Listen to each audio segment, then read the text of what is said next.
Should you buy the Dan Durston Series X-Mid tent? Well, we're going to talk about it, so let's get right into it. My name is Dave, and this channel is called Off Grid. I'm into backpacking, hiking, camping, and gear.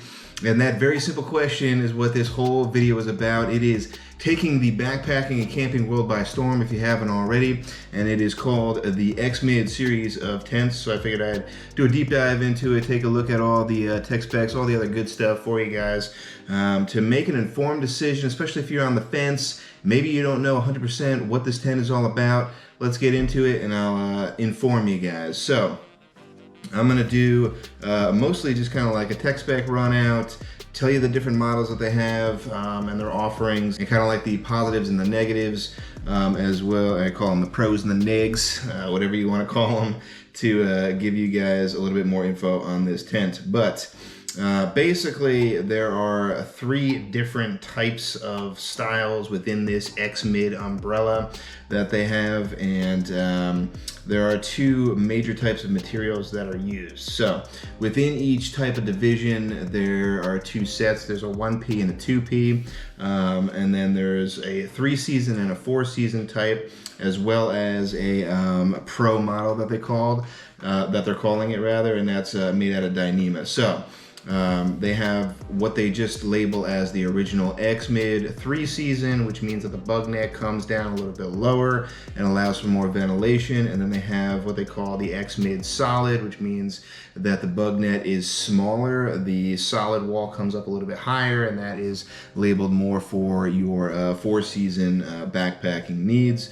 And then the last model is what they're calling the Pro, which is made out of Dyneema. So the normal X-Mid and X-Mid solid is made out of more of a poly material, and the Pro is made out of that ultralight Dyneema material.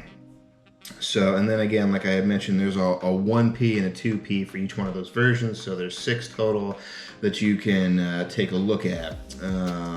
What else can I say just in general for this? I think that's pretty much it to round out the majority of just the top level stuff. Now let's get into a couple of the major hit points here. Now obviously, if you're looking at this tent, right off the bat, you're going to notice that it is in a weird shape, right? And that's what they call the X shape or the X-Mid. That kind of gives it its name here, right? So, and basically what that means is that the poles are kind of in the opposite ends. It's going to be, one's going to be closer to your foot end and one's going to be a lot closer to your head end.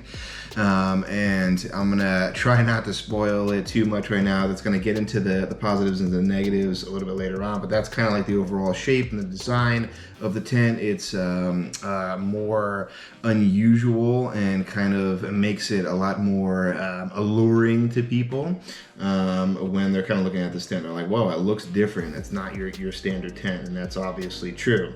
The other major point that I wanted to get to would be that it is non-freestanding. So just an overall general description of the tent. It's what's called non-freestanding, which means you either need a carbon fiber pole or your trekking poles. Most people use their trekking poles to set it up. It does not come with a pole structure, and that is overall in an attempt to save the most amount of weight possible. I personally love that style of tent. Regular poles, I just don't really use that much anymore unless I'm car camping, so I really like that. Now let's get into the overall specs, and I'm just going to kind of do like a brief overview of each here. I'm really just going to focus on the normal X-Mid, not the solid, and then their Pro model, and just get into some of the major points here. So the specs for just the regular like 3-season X-Mid here in their poly version, it's a 20 denier. I think that's 20 denier throughout. I don't think that the floor is necessarily different than the top. Usually the bathtub floor might be higher denier or a thicker denier than the top end, but I think they went 20 denier all the way around. What else? They got the YKK zippers. It comes with 4 V stakes, titanium stakes, and then a couple of the shepherd hook stakes. The dimensions here are actually pretty awesome. They have a peak height of about 46 inches, which is really good. And then the floor width is 32 inches, which is really nice. You can fit any kind of long and wide pad in that, and fully rectangular long and wide, which is really nice. The overall floor length is 90 inches, and the pack size is 12 inches by 5 inches if you're interested in that. Now for the 2P and the X-Mid here, pulling up the specs on that real quick. It is basically the same, you know, twin denier, YKK zippers, and then the peak height here is 48 inches, so I think it's a little bit taller. The floor width is 52 inches, so that means you can fit two long and wide pads in there, no problem. And then the floor length is 92 inches, so slightly longer than the 1P. So the overall interior dimensions, the height, the width, and all that stuff is looking solid for just the regular X-Mid. Now, when you get into the Pro model here, it's going to be a little bit different. There actually are no specs currently, as of the date of this recording, on the X-Mid Pro 1. I think they started off with the Pro 2, and they just kind of have like a prototype for the Pro 1, which I think is going to be coming early next year.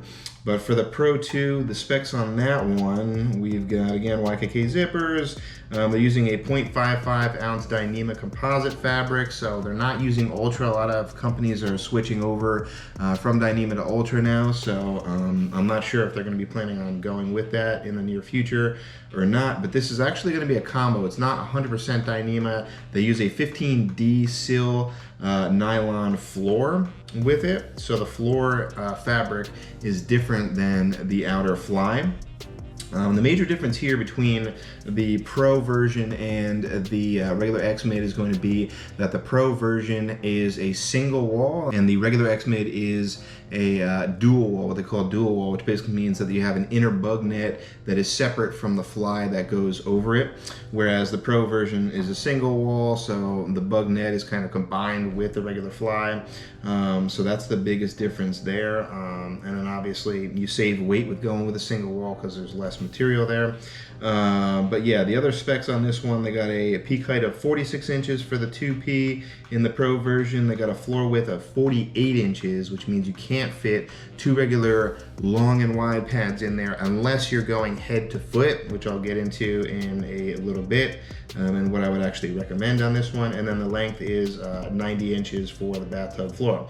So pretty decent specs, not amazing on that one. Obviously, they did that to save the most amount of weight as possible. So let's get into the pros and negatives now that all the tech specs are out of the way. And I want to get into the pros first.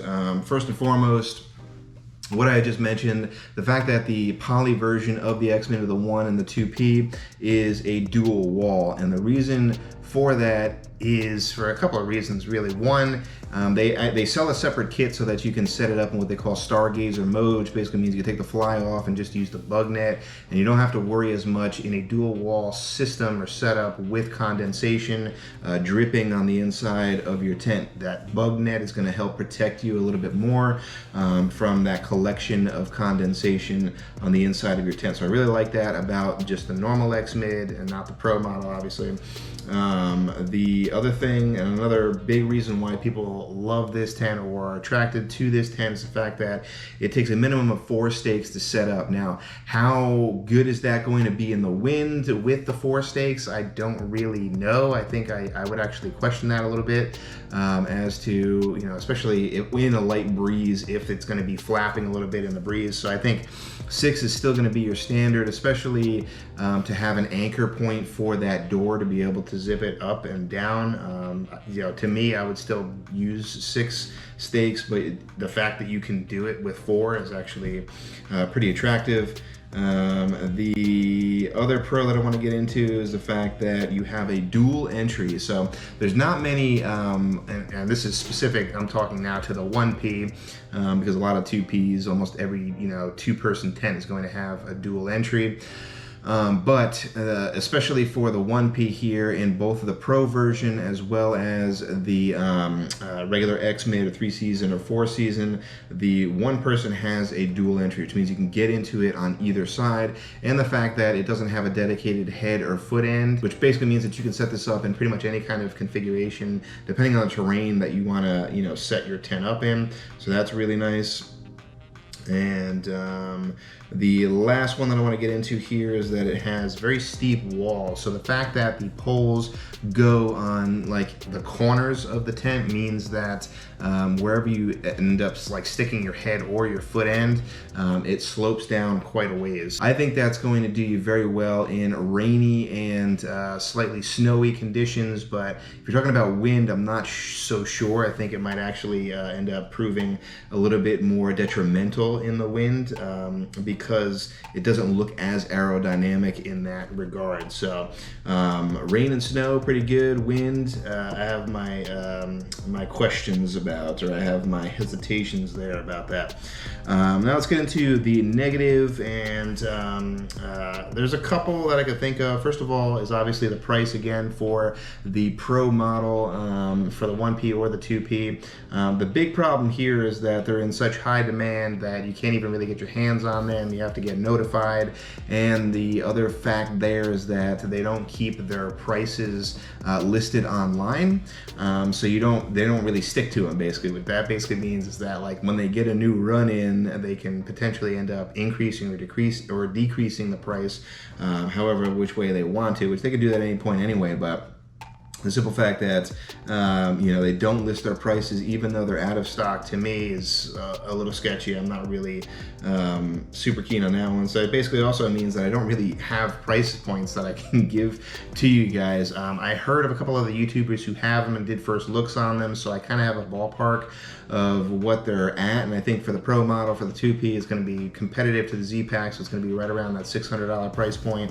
And then I'm assuming, I'm not 100% sure here, but for the regular X-Mid and the Poly version, I think it's going to be somewhere around the lower 200s for the 1P and maybe the upper 200s for the 2P, which again is pretty competitive to a lot of other models that I have seen out in the space.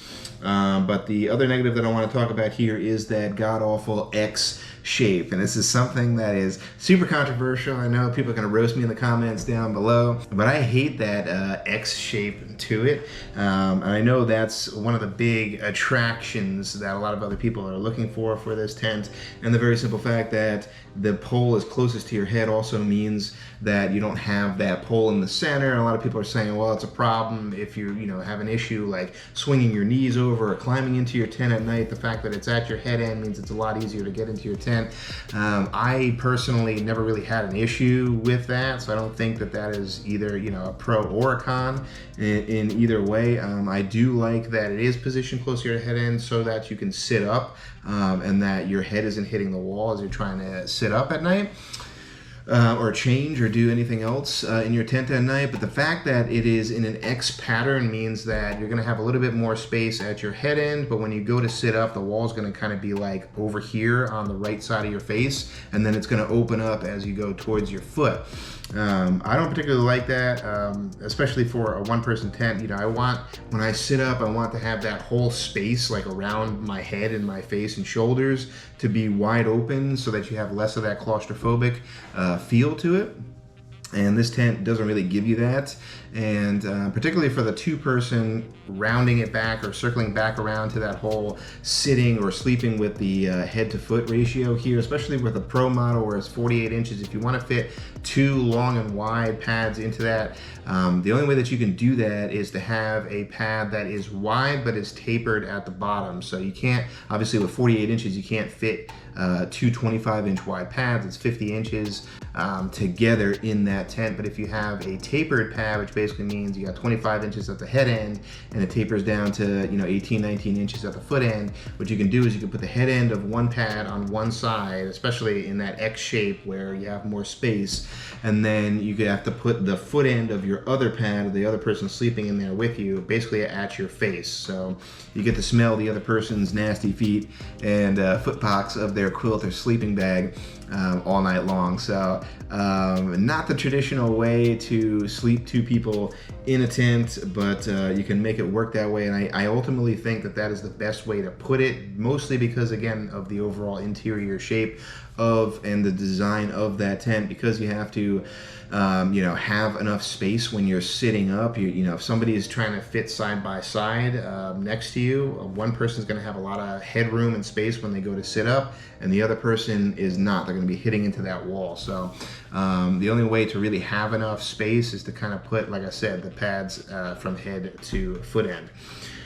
I think that pretty much rounds it out. So what are my final takeaways on this one? Would I actually recommend it or not? I did a lot of comparisons from this tent to some other models, like Six Moon Design, Skyscape Trekker for their 1P, the obvious Z-Packs that I had talking about before for the Duplex, and then Altiplex and things like that, as well as comparing it to something like the tent that I have, which is the Gossamer Gear, the 1. And I gotta say, for the poly versions, I think the price point is pretty similar. The features, it's pretty feature rich, again, just for the X-Mid 3 season, just for the simple fact that you have that dual entry, which I really like, as well as the fact that you can take that rainfly off and do that stargazer mode. They have the dual wall, which is really nice, and the fact that it is also pretty competitive with their weights, and then I'm assuming pretty competitive with their price points as well. So the overall design and the amount of features that kind of go into it are pretty attractive, and I can see why they're attractive. But for me, obviously I wouldn't recommend the Pro versions unless you have stupid money to throw at a tent, which most people don't. So it's the same thing that I talked about with the Z-Packs tents. It's just, Dyneema is just kind of stupid expensive. But, again, obviously I'm mostly focusing on just their poly version here. And I have to say that it's pretty competitive. I would say that it's decently attractive, but for me, in my own personal opinion, I just don't like that X-shaped design. I think it's kind of inhibitive, more so than the positives that you get out of it, right? Of having an easier entry into the tent and not having to worry about the pole as much, but you do have to worry about that weird shape and, like the canopy, and kind of sitting up and still having to position your pad a little bit closer to the door, and things of that nature. So ultimately, I don't think that I would go for the tent, but I really like that it's dual wall and it's pretty competitive to something like the Six Moon Design Skyscape Trekker, which is a single wall design at right around the same weight and price point. So, if you want to pick up one of these tents, obviously I think that the regular poly version is going to be a little bit easier to grab over the Pro Series. But I personally, at this point in time, it's a decent pass for me. I wouldn't say hard pass, but a decent pass for me, because it just doesn't really blow me away as far as like the features that go with it. Whenever something new kind of comes into the backpacking space, it takes the whole space by storm, because there aren't a ton of releases in the backpacking space every single year. So I just wanted to shoot a quick video for you guys just to inform you on why this is kind of taking the backpacking world by storm. I don't personally think that it's warranted. It's a solid tent. I think you can't go wrong if you want to pick it up, but for me, I definitely would pass on this tent. But let me know what your thoughts are down below. Do you think you're going to get this tent, or have you been thinking about getting this tent? What do you like? What do you dislike? Am I completely wrong in one of my points that I listed in this video? Let me know all about it in the comments below. And if you want to check out a couple of other tent-related videos, I'll post those right over here for you guys. But thanks so much for watching this week. I really appreciate you. And remember, if you headed off-grid, make sure you do your research and you make it a safe one. I'll see you guys on the next one. Dan Durston X-Mid, is it worth it? I don't know, we're gonna find out. The tent walls are actually sloped very steeply. That's not even a word. What the hell does that mean? Don't even get me started on the backpack.